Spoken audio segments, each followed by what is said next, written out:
Inilah Rumah Politik tribunbengkulu.com. Pemilu serentak 2024 adalah hajatan pemilu paling bersejarah di negeri ini.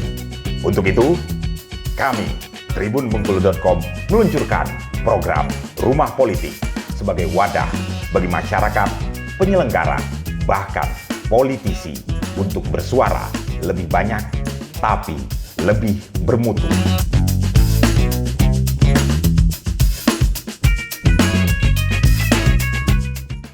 Assalamualaikum warahmatullahi wabarakatuh.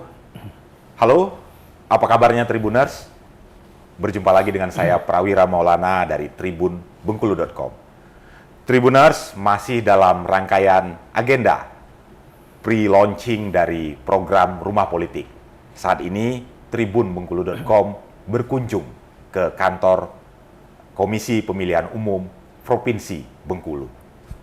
Tribuners, nanti kita akan berbincang langsung karena di sebelah saya sudah hadir Ketua KPU Provinsi Bengkulu, Bapak Irwan Saputra SAG MM. Apa kabar Pak? Alhamdulillah, baik.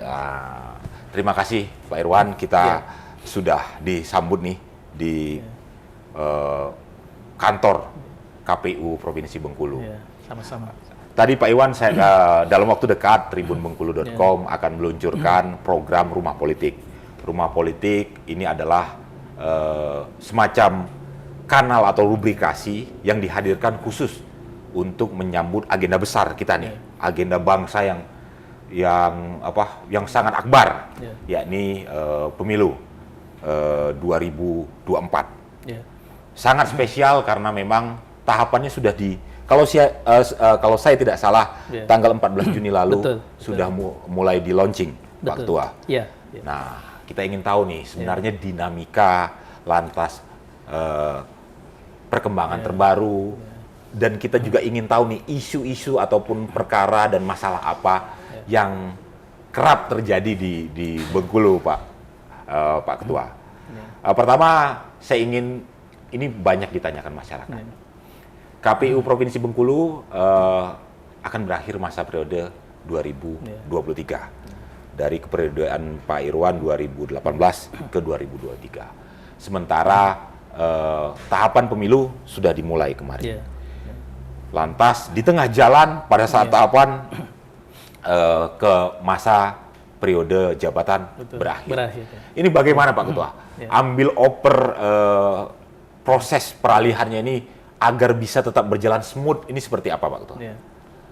Baik, terima kasih. Yang pertama tentunya kami mengucapkan selamat atas keberadaan Tribun Bengkulu ya. Iya, terima kasih. Bengkulu masih baru dan belum lama kemudian akan menunjukkan salah satu aksi konkretnya untuk suksesnya penyelenggaraan pemilu 2024 berupa pembentukan Rumah Politik. Rumah Politik Pak Ketua. Ya, sebuah media tentunya bagi masyarakat nanti untuk bisa mengakses informasi-informasi terupdate untuk kegiatan pemilu yang ada di Provinsi Bengkulu khususnya ya, karena ini kontennya lokal ya.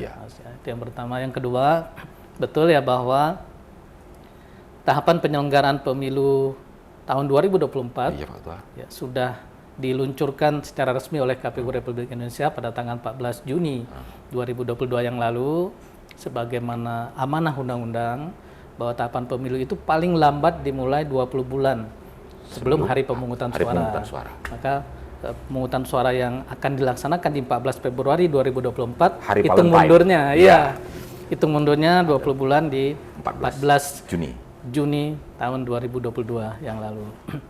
Kita KPU Provinsi diundang secara langsung hadir di Jakarta pada saat peluncuran tersebut. Nah, artinya sejak 14 Juni 2022, hitung mundur penyelenggaraan pemilu itu sudah dimulai. Dengan kata lain, tahapan pemilu juga sudah resmi dilaksanakan. Nah, di tahapan awal ini, sebagaimana diatur di Undang-Undang Nomor 7 tahun 2017, tahapan pertama adalah penyusunan program dan anggaran serta penyusunan peraturan teknis penyelenggaraan pemilu. Yaitu yang saat ini sedang berjalan, pembahasan dan penyusunan anggaran dilakukan oleh KPU RI. Begitu juga penyusunan regulasi teknisnya juga dilakukan oleh KPU RI, saat ini sedang berjalan. Kita di provinsi masih menunggu nanti ketika regulasi teknisnya terbit maka kita segera akan melakukan sosialisasi ke pihak-pihak terkait, ya ke masyarakat maupun calon peserta pemilunya. Nah, yang kedua bahwa di tahun 2022 ini pun sudah ada tahapan-tahapan nanti yang akan dimulai ya. Walaupun sifatnya sentralistik nanti keputusan akhirnya di KPU RI ya. Namun dari tahapan-tahapan tersebut sebagian prosesnya nanti dilakukan di tingkat provinsi dan kabupaten. Misalnya di bulan Agustus ya, di awal Agustus yang prosesnya tentunya akan dimulai dari bulan Juli ya, kita melakukan sosialisasi, tapi proses pendaftaran partai politik baru untuk mengikuti pemilu itu akan dimulai nanti di awal Agustus. Awal Agustus Pak Ketua. Ya. Nah, proses itu pendaftaran, verifikasi itu akan dilakukan di KPU RI satu pintu.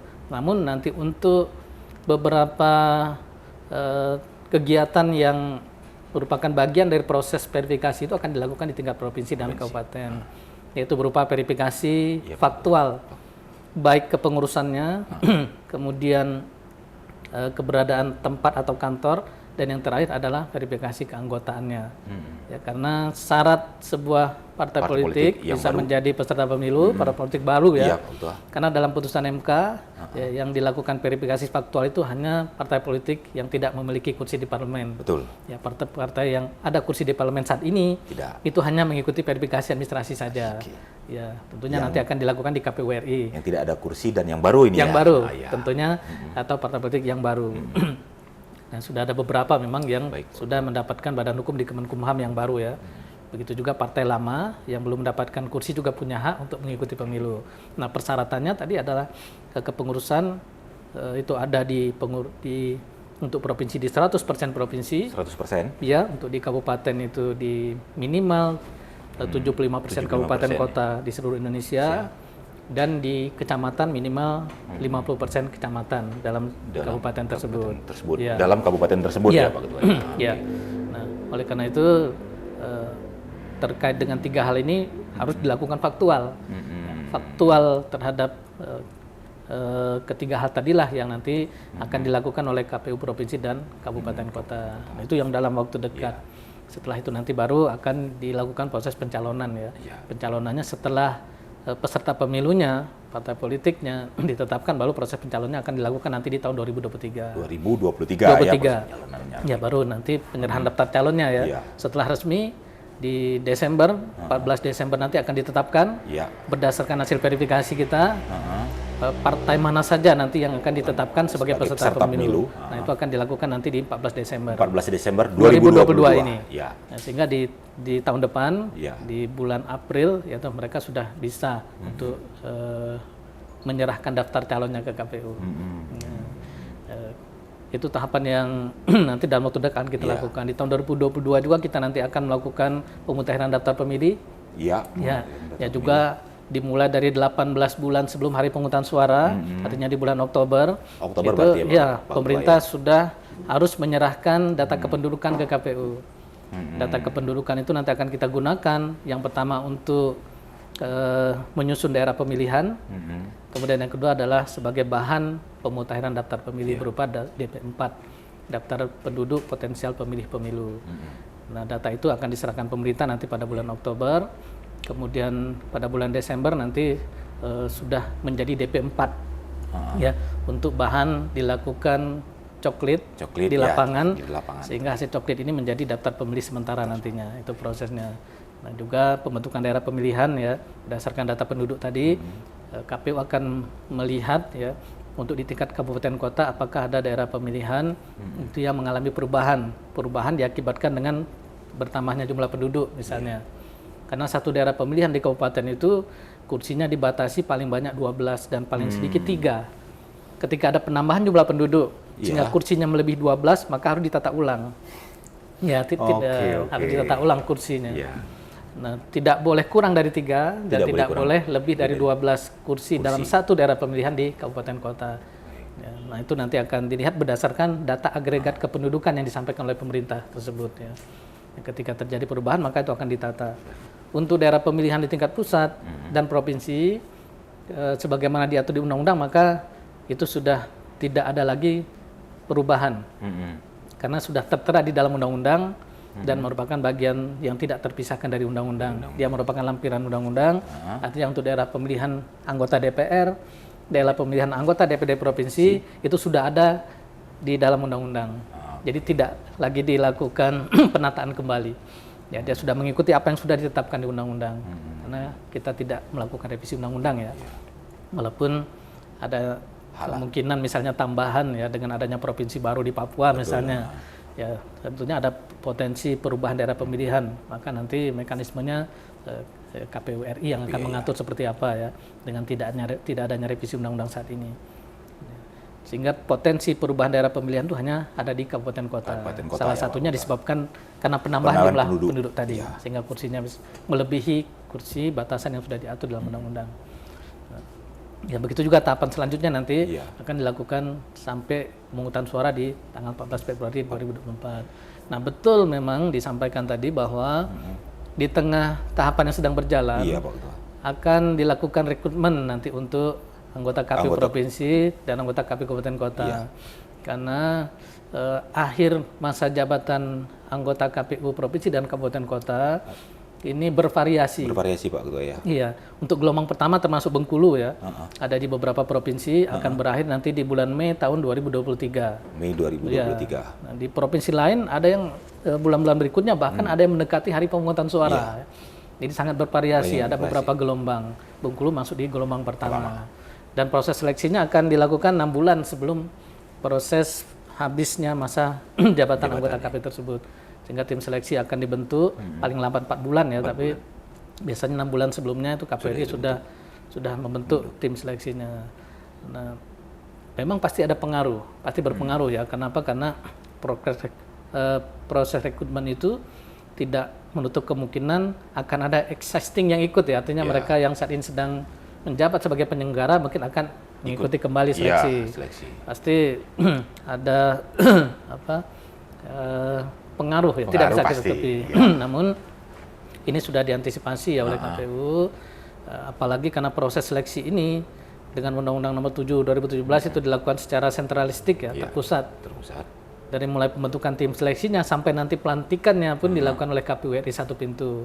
Kalau dulu kan untuk anggota KPU kabupaten kota tim seleksinya maupun penetapan dan pelantikannya dilakukan oleh KPU provinsi. Sekarang tidak, semua sudah tersentral di KPU RI. Artinya akan lebih tertib nantinya dan prosesnya akan lebih teratur dan terarah. Kenapa? Karena manajemennya satu pintu melalui KPU RI. Maka kekhawatiran kita akan ada gangguan-gangguan itu insya Allah bisa diminimalisir ya dengan proses yang satu pintu dan hanya fokus dilakukan oleh tim seleksi nanti yang dibentuk oleh KPU RI. Dan tim seleksi ini adalah pihak eksternal tentunya. Ya, yang dibentuk oleh KPU RI adalah pihak eksternal yang nanti pekerjaan mereka tentunya tidak akan mengganggu tahapan pemilu tersebut. Karena mereka bekerja dan direkrut dari pihak-pihak yang berada di luar penyelenggara pemilu. Jadi mudah-mudahan ini tidak akan mengganggu tahapan yang sedang berjalan. Ya. Baik. Pak Ketua, ini informatif saja. Semua tahu ada pemilu 2024. Betul. Tapi masyarakat tidak tahu nih, sebenarnya pemilu 2024 itu seperti apa Pak Ketua? Jadi kan banyak yang salah anggap bahwa nanti pilkada, pilpres, pemilu itu digabung semuanya. Ini sebenarnya pelaksanaannya seperti apa Pak Ketua? Untuk masyarakat agar mengetahui duduk perkaranya seperti apa? Pemilu 2024 memang akan berbeda dengan pemilu 2019 atau pemilu sebelumnya. Ya.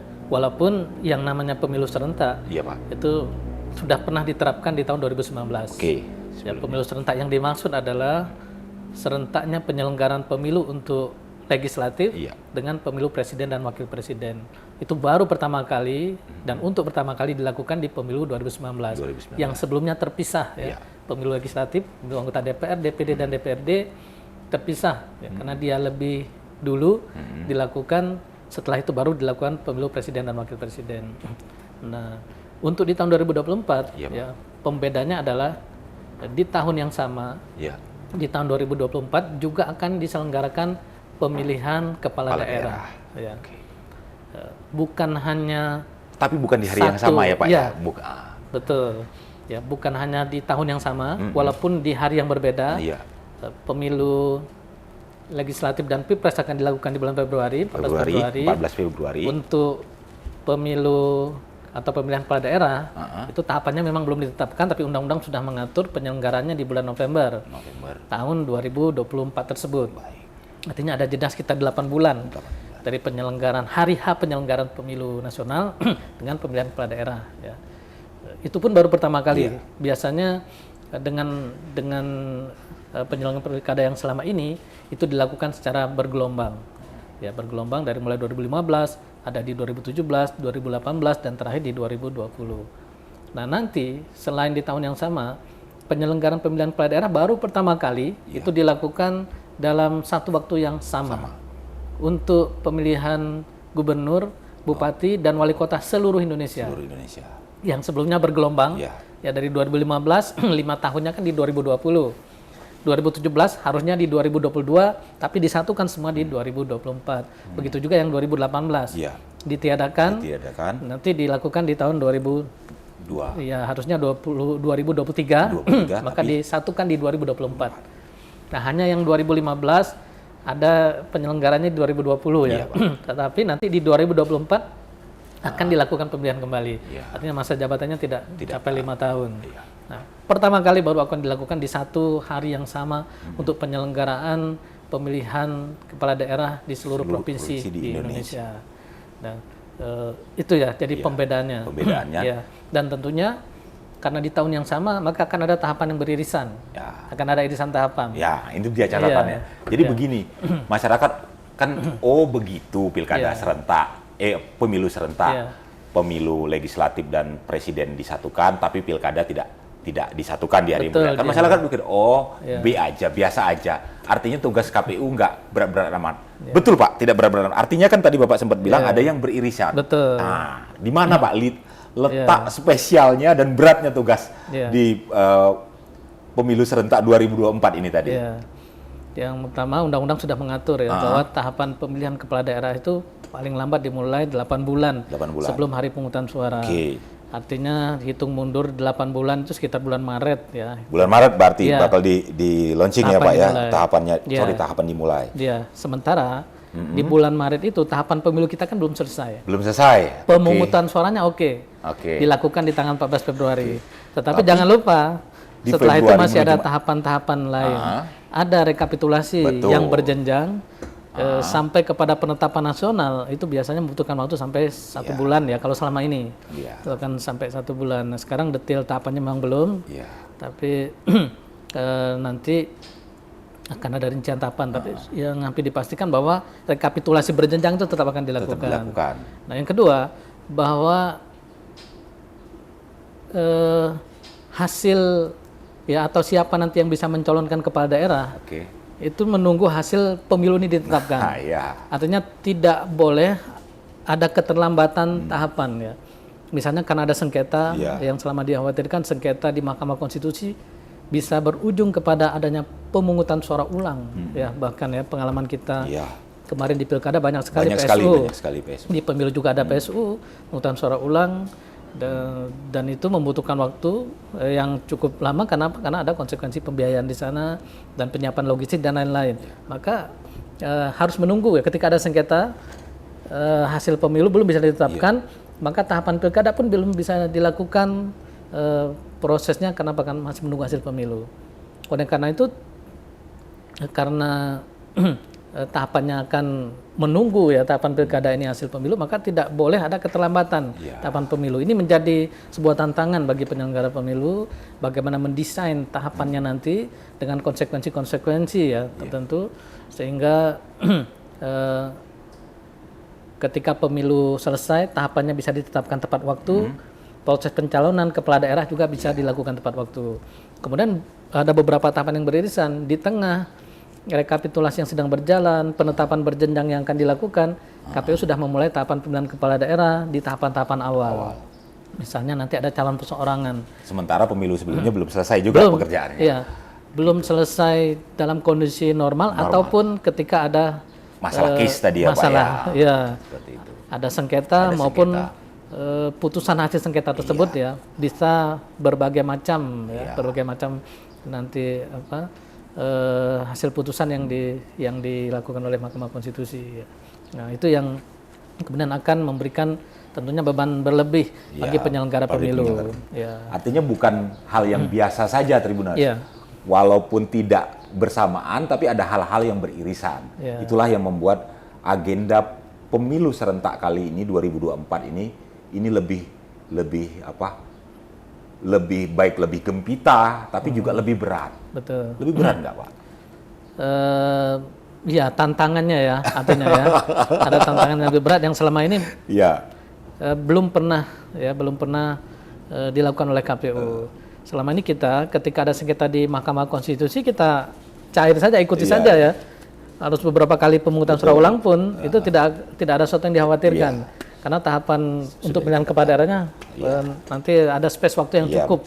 Ya, misalnya setelah itu baru di tahun berapa nanti baru ada pilkadanya ya, cukup lama. Nah, sekarang tidak boleh.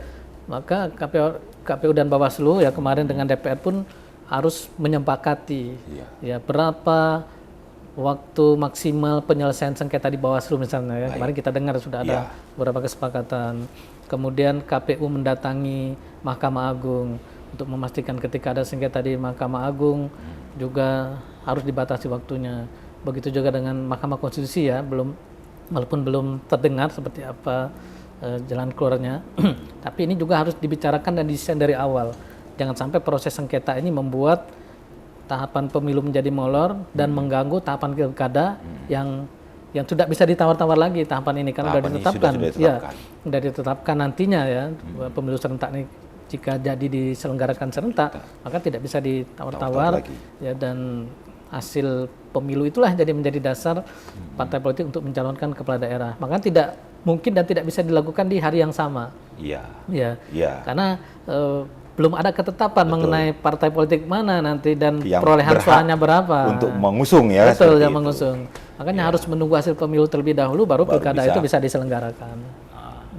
Jadi seperti itu tahapannya. 14 Februari ini sudah fix pada hari Valentine ya, kita akan menyelenggarakan pemilu presiden dan pemilu legislatif. Lantas berikutnya masih di tahun yang sama akan itu tadi irisannya juga begitu penting, juga harus kalau prosesnya berjalan ideal is okay ya Pak. Harus tepat waktu, tidak ada masalah, tidak. Kita tahu betul ketika pelaksanaan pemilu dinamikanya selalu ada. Itulah tantangan. Itulah tantangannya kita, ya Pak ya. Karena pertaruhannya adalah terganggunya tahapan pilkada ya jika proses pemilu ini tidak tepat waktu.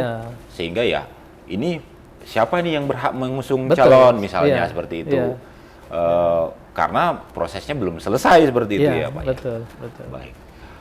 Pak Ketua, saya ingin tahu nih. Kalau case Pak Ketua ini sudah, kalau saya dengar hampir 20 tahun ya Pak Ketua sebagai penyelenggara pemilu.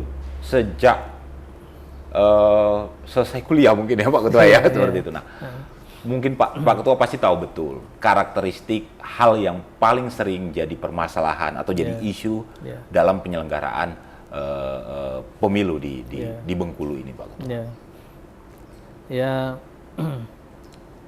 Banyak sih sebenarnya ya hal-hal yang bisa berpotensi untuk menimbulkan hambatan dalam penyelenggaraan tahapan pemilu maupun pemilihan daerah. Tapi muaranya satu hal. Apa itu Pak? Satu hal yang memang harus dibangun oleh penyelenggara pemilu itu adalah trust publik ya. Bagaimana penyelenggara pemilu itu bisa membangun kepercayaan publik atas semua tahapan yang dilakukan.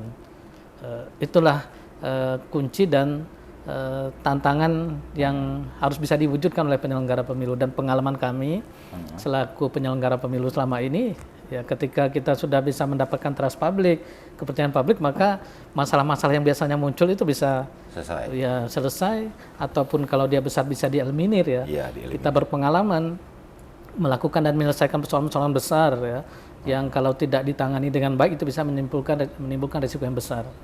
Walaupun dia sebenarnya persoalannya sederhana, tapi ketika trust publik itu tidak terbangun terhadap penyelenggara pemilu, maka dia akan berlarut-larut dan menjadi persoalan yang besar.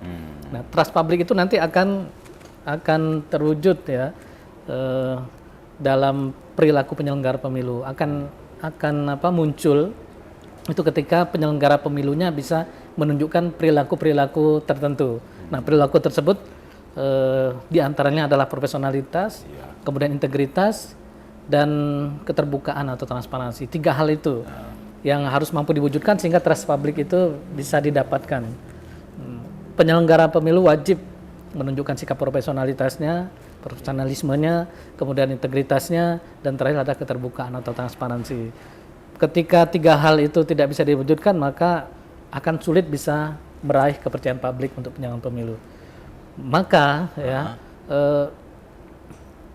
persoalan-persoalan apapun, walaupun dia besar, itu tidak akan bisa mengganggu dan akan bisa diselesaikan ketika itu bisa terwujud.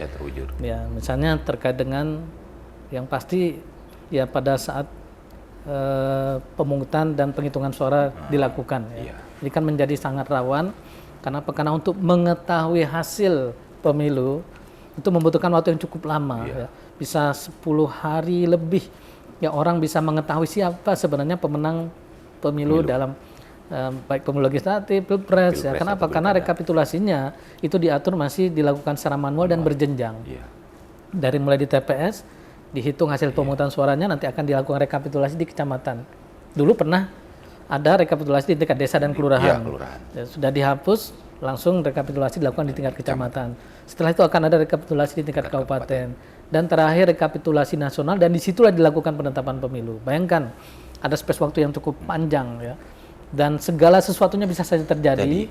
Dan itu bisa kemudian menimbul persepsi, kemudian dinamika yang bermacam-macam di tengah masa ini.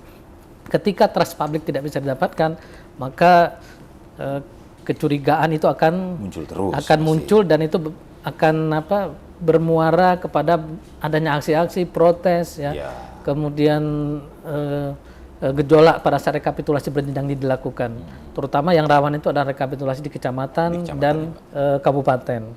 Ya, disitulah ya yang sering berpotensi menimbulkan masalah. Ya, ketidakpercayaan, dugaan pelanggaran yang dilakukan penyelenggara maupun peserta pemilu itu pada saat rekapitulasi di tingkat kecamatan dan kabupaten. Itu yang rawan, titik rawan. Iya, titik rawannya. Kalau sudah di provinsi biasanya sudah tidak, karena sudah rekapitulasi di provinsi, kita tinggal mengikuti saja hasil rekapitulasi di kabupaten dan kota. Jadi berdasarkan pengalaman Bapak, memang titik rawannya itu ada di rekapitulasi di kecamatan dan di kabupaten kota. Ya. Karena berjenjang dan membutuhkan waktu yang lama ya. Artinya kalau di TPS karena dilakukan di satu hari yang sama dan tidak ada jeda, maka ya kecurigaan orang akan berkurang ya. Karena semuanya bisa memplototi, bisa menyaksikan walaupun harus bergadang sampai besok paginya. Tapi jarang ada KPPS yang harus tidur dulu, kita pulang dulu lah, istirahat dulu, tidur dulu, besok kita lanjutkan. Hampir nggak ada. Semuanya pasti akan melanjutkan sampai selesai proses. Tidak ada jeda. Paling jeda ya sekedar untuk makan dan sholat ya. Tapi tidak ada yang namanya istirahat, break dulu, kotak suara disimpan, KPPS-nya tidur, tidak ada. Maka biasanya hampir kecil terjadi potensi deadlock atau gejolak di sana. Tapi ketika sudah di PPK ini kan rekapitulasinya baru bisa dilakukan setelah seluruh kotak suara atau hasil dari TPS ini terkumpul. Nah, untuk daerah yang memiliki geografis yang luas. Ya, jarak antar desa ke kecamatan yang jauh. Nah, ini biasanya membutuhkan waktu beberapa hari. Baru seluruh kotak suara di TPS, hasil pemilu di TPS itu bisa sampai di PPK. Baru PPK mengagendakan untuk melakukan rekapitulasi. Itu ada jeda waktu. Nah, di jeda waktu ini kalau tidak di-manage dengan baik, tidak dengan profesional, berintegritas, terbuka, maka yang benar pun akan dicurigai. Apalagi kalau betul-betul ada kesalahan di sana, begitu. Baik. Nah, masyarakat itu tadi yang ini bukan asumsi yang sekedar perkiraan. Pak Ketua ini sudah 20 tahun jadi penyelenggara, jadi memang potensinya tadi dijabarkan Pak Ketua bahwa itu paling riskan di tingkat kecamatan, ya Pak ya. Menuju dari kalau di PPS sudah itu tidak ada lagi. Bisa, bahkan menurut Bapak tadi kita sempat ngobrol bahwa potensi kong kali kong segala macam itu tidak akan terjadi di level TPS ya Pak ya. Tapi potensi orang-orang jahat yang ingin mencurangi pemilu itu biasanya terjadi di tingkat PPK ya Pak ya. Ya. Seperti itu. Jadi celahnya memang di situ karena ada spare tadi. Ya. Alasan ia harus menunggu, memang harus menunggu ya Pak ya semuanya terkumpul. Karena undang-undang kita masih mengatur ya, Iya, rekapitulasi itu dilakukan secara manual. Dasar dari dokumentasi rekapitulasi berjenjang adalah hasil pemilu di tingkat bawahnya ya. Itu akan direkap di tingkatan atasnya. Teknologi sudah maju, Iya. begitu banyak konsiderasi. Oh begini nih teknis pelaksanaan pemilu yang ringkes, Betul. mudah segala macam. Kenapa nggak berubah? Ya. Iya Pak. Yang pertama secara regulasi ya. Iya. Kalau kita berbicara regulasi, hari ini kita semua sudah tahu bahwa tidak ada revisi undang-undang. Ya. Walaupun KPU sudah mencoba menawarkan ya, desain penggunaan. Di KPU sudah menawarkan ini ya Pak ya. Sudah menawarkan melalui uji coba simulasi yang kita lakukan dan bahkan sudah diuji coba di penyelenggaraan Pilkada 2020 yang lalu Iya, Pak. berupa sistem informasi rekapitulasi hasil pemungutan suara atau disebut Sirekap. Nah, untuk saat ini saya belum bisa memastikan karena regulasinya belum terbit ya. Belum terbit saat ini regulasi teknisnya apakah Sirekap itu bisa digunakan atau tidak sebagai hasil resmi nanti pada pemilu 2024. Jika ini bisa digunakan maka dia akan meminimalisir tadi ya. Hasil yang tidak akurat maupun proses yang lama karena dia akan cepat, prosesnya cepat, transparan dan akurat.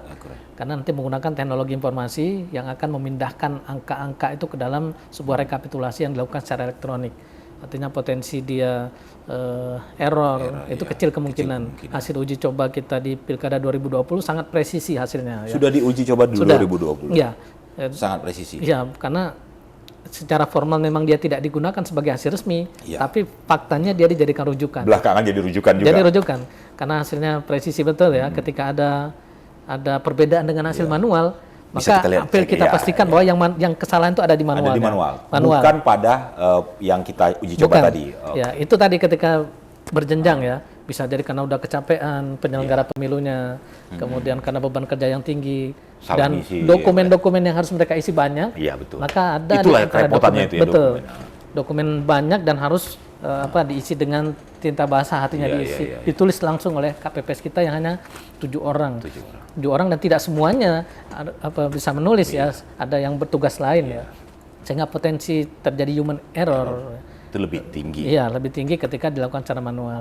Maka memang penggunaan teknologi itu seharusnya memang sudah bisa dilakukan. Artinya tapi karena secara regulasi belum ada ya. Maka ini belum bisa dipastikan nantinya, belum bisa dipastikan. Jadi begini Tribuners, saat tahun 2020 lalu saat Pilkada serentak, ini KPU sudah menguji cobakan yang namanya aplikasi ataupun teknologi, bukan aplikasi tapi teknologi itu yang namanya Sirekap. Betul, ya. Ini teknologi ini digunakan untuk mempraktiskan kerja-kerja dari para penyelenggara, para petugas di lapangan, juga untuk memudahkan proses akumulasi datanya.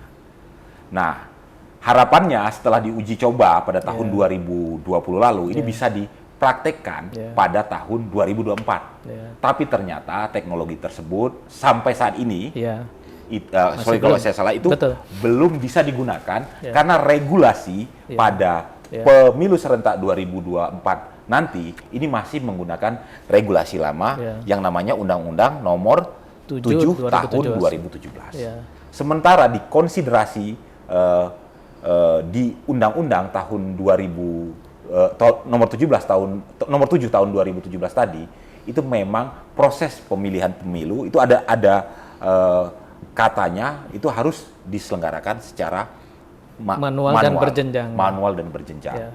Nah, ketika menggunakan teknologi tentu ada anggapan tidak bisa diselenggarakan seperti itu. Ada pertimbangan-pertimbangan kalau kami berbincang tadi dengan Pak Ketua bahwa mungkin bisa saja diselenggarakan tapi takutnya jadi masalah. Betul. Jadi masalahnya sekarang ada di regulasi. Begitu. Karena ada yang beranggapan begini Pak, KPU ini kuno banget sih. Karena gitu, orang teknologi udah maju. Memilihnya masih mencoblos. Masih mencoblos. Artinya memang KPU sebenarnya sudah melakukan uji coba menggunakan teknologi, hanya saja memang regulasi sampai sejauh ini belum berubah dan itu tidak bisa. Ada satu hal yang ingin saya sampaikan, ini penting ya. Iya, Pak. Yang pertama bahwa kepastian penggunaan Sirekap memang sampai hari ini apakah bisa digunakan atau tidak ya, secara resmi memang belum dipastikan oleh KPU RI ya. Belum dipastikan ya, bukan? Karena regulasi teknis untuk pemungutan, penghitungan dan rekapitulasi hasil penghitungan suara itu belum diterbitkan oleh KPU. Namun terkait dengan kendala regulasi itu betul ya, bahwa di undang-undang kita belum mengatur rekapitulasi elektronik sebagaimana yang dilakukan uji coba oleh KPU. Nah, apakah nanti bisa diterapkan atau tidak, kita sama-sama menunggu ya regulasi resmi yang dilakukan oleh KPU. Namun yang kedua, berdasarkan pengalaman kita juga, bukan berarti kemudian rekapitulasi manual dan berjenjang itu juga tidak bisa menjamin penyelenggaraan yang transparan, yang akurat ya. Karena selama ini sudah kita buktikan ya, kecil sekali ya peluang terjadinya kecurangan oleh penyelenggara pemilu maupun peserta pemilu pada saat rekapitulasi berjenjang itu bisa terwujudkan ya. Artinya saya ingin membedakan dengan bisa dilakukan dan bisa diwujudkan. Yang mencoba-coba melakukan ada, harus kita akui. Pasti ada, selalu ada. Betul, yang masih nekat melakukan ada. Ini dibuktikan di 2019. Penyelenggara kita di tingkat kecamatan kita proses dan inkrah ya, dia harus menjalani hukuman putusan karena merubah hasil rekapitulasi di tingkat kecamatan. Ini ada fakta. Tidak saya tutup-tutupi, tapi juga ada fakta bahwa kita akan proses. Kita tidak akan melindungi penyelenggara yang mencoba-coba untuk masih mencederai ya demokrasi kita. Yang kedua bahwa dugaan-dugaan kecurangan yang masih tetap muncul ada dengan rekapitulasi berjenjang dan manual itu dan selalu muncul dalam setiap pleno tadi ya, di pleno kabupaten, bahkan kita di pleno provinsi itu selalu muncul ada. Tetapi jarang sekali yang bisa membuktikan kecurangan itu. Ya, kecurangan itu lebih disebabkan oleh yang pertama karena kurang akuratnya data yang dimiliki oleh para saksi. Ada beberapa case, di antaranya adalah tidak semua peserta pemilu mendatangkan saksi di TPS. Ini catatan kita. Maka ke depan kita menghimbau ya, dari awal-awal hendaknya seluruh peserta pemilu menyiapkan saksi dari mulai TPS. Dari mulai TPS harus ada saksinya. Kemudian saksi yang di TPS itu juga mengikuti seluruh proses tahapan itu sampai selesai. Istilahnya sampai PPK jangan sampai kemudian proses belum selesai, dia sudah meninggalkan lokasi dan hanya nitip ya bahasa kita nanti tolong hasilnya dibawa. Nah, sehingga dia tidak mengikuti seluruh proses yang ada di rekapitulasi baik di PPK maupun di TPS maupun di kabupaten kota. Yang ketiga, sering terjadi bahwa saksi yang diutus itu berbeda antara di kecamatan, di kabupaten dan di provinsi, sehingga penguasaan dia terhadap persoalan-persoalan yang terjadi dalam rekap berjenjang itu kemudian tidak utuh. Akhirnya ketika dia melihat adanya perbedaan data yang itu sangat dimungkinkan, artinya koreksi itu sangat dimungkinkan dilakukan di tiap jenjang ketika ada kesalahan rekapitulasi yang tadi yang kita dugaan human error misalnya, ataupun ada kesengajaan, itu akan terkoreksi dengan sendirinya. Karena ada satu hasil, satu hasil C1, itu yang nanti dikirim langsung ke data situng kita. Nanti selain Sirekap ada situng namanya, Sistem Informasi Penghitungan Suara. Itu dikoordinir oleh KPU RI secara nasional. Satu C1 yang asli nanti akan dikirim ya, itu akan menjadi rujukan salah satunya. Di samping C1 yang naik secara manual, ada juga yang dikirim langsung melalui situng. Nah itu menjadi rujukan. Ketika ada yang berbeda di tengah jalan, maka kita akan sandingkan. Ketika ada kesalahan maka akan dilakukan koreksi. Maka koreksi berjenjang itu sangat dimungkinkan. Saksi yang tidak mengikuti prosesnya secara utuh maka akan mempertanyakan nanti ketika ada perubahan data misalnya. Nah inilah yang menyebabkan gejolak itu muncul dalam jenjang-jenjang rekapitulasi, namun tidak ada yang bisa membuktikan, ya, tidak mampu membuktikan begitu. Baik, arti sebenarnya sistem sebelumnya juga masih relevan ya Pak ya. Hanya saja ini lebih capek, kita harus butuhkan waktu yang lama. Sisi praktisnya dengan teknologi tentu didapat, tapi memang sistem lama juga masih relevan. Betul. Ya, dan celah-celah Pak Ketua mengakui bahwa orang yang mencoba untuk melakukan kecurangan pasti terjadi itu. Tapi beberapa case yang sering dia temui ini permasalahannya lebih banyak pada masalah tadi itu Pak human error, orang yang tidak paham konteksnya lalu tiba-tiba muncul karena dia tidak mengikuti prosesnya dari awal. Baik Pak Ketua, lumayan panjang juga nih obrolan dengan Pak Ketua KPU Provinsi Bengkulu. Pak Ketua terima kasih banyak. Harapannya obrolan kita hari ini bisa jadi insight dan pengetahuan ke depan bagi para bagi masyarakat Bengkulu, dan harapannya pemilu serentak nanti berjalan dengan baik. Amin. Pengetahuan politik masyarakat juga makin baik seperti Amin, itu.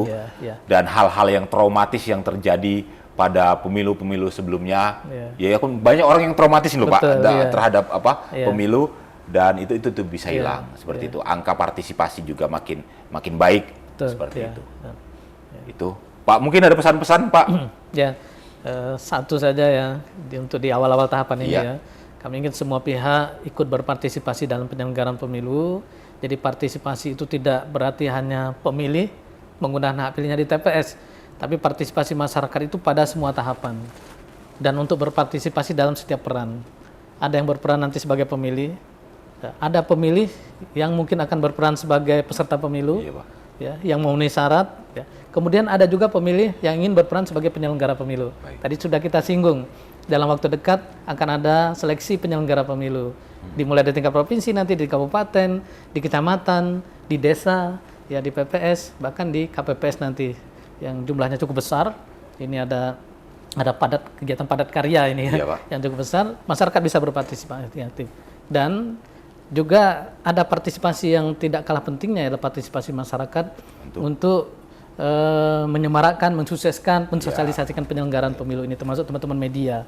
Kami berharap partisipasinya untuk mendukung, mensukseskan agar tingkat partisipasi masyarakat sebagai bagian penting, indikator penting dari suksesnya pemilu itu adalah tingkat partisipasi masyarakat itu bisa tercapai sesuai dengan target yang sudah penyelenggaraannya canggih, tapi tidak partisipasinya dikit, ya juga gagal. Betul. Ya Pak ya. Baik. Ya, betul. Ya. Baik, terima kasih Pak Ketua. Tribuners, itulah tadi obrolan kita bersama Ketua KPU Provinsi Bengkulu. Terima kasih. Wassalamualaikum warahmatullahi wabarakatuh. Waalaikumsalam warahmatullahi wabarakatuh.